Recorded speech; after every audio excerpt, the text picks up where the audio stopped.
Consumer movement. So what happened? How did the consumer movement evolve? How did this kind of thing happen?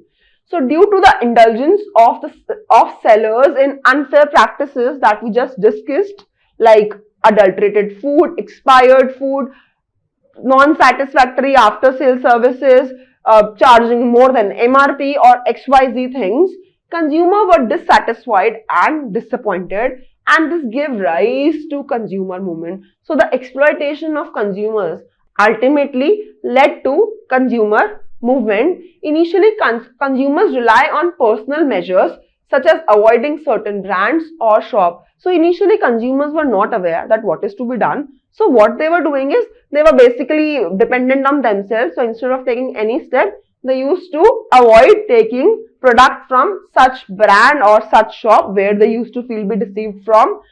Over time, awareness was raised by certain groups, by the media, by the people, by the government, because of the need to protect and promote the interest of the consumers, because a lot of consumers were cheated time and again. So the need of consumer movement came, and eventually it evolved gradually.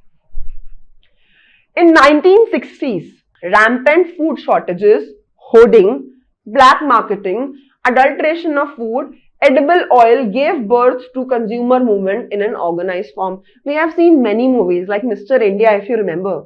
So in that you see how the food was adulterated. So at that particular era, at that particular time, this kind of practices are still there, but now it is still hidden because of the power of the media. Social media is so powerful that it spreads the news like anything. So because of that, it has now decreased, and because of consumer movements as well.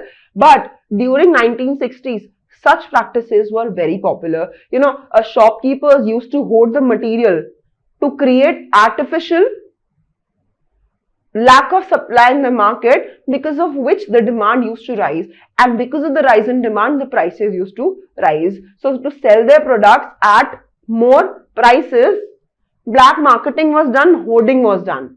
So this kind of practices led to the consumer movement.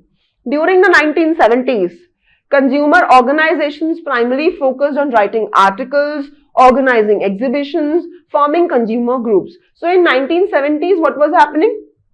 People started gathering up. They started talking about the problem. First of all, they identified the problem. Then they started talking about it. They started talking about it in groups. They started creating campaigns. They started creating, they started forming a group and talking about it out loud.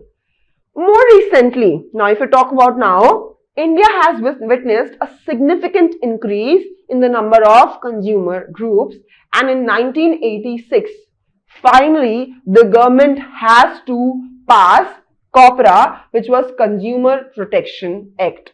Consumer CO Protection PR Act, COPRA. An act was introduced in 1986 finally, and now it is substituted by the recent one, which we'll talk about a little later. Consumers International. So let's talk about what was happening at international level.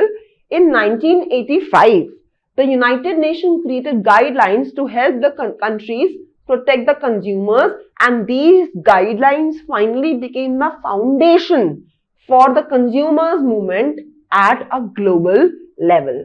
Today, Consumers International bring together over 200 organizations from more than 100 countries to address these consumers so that they can take their grievances.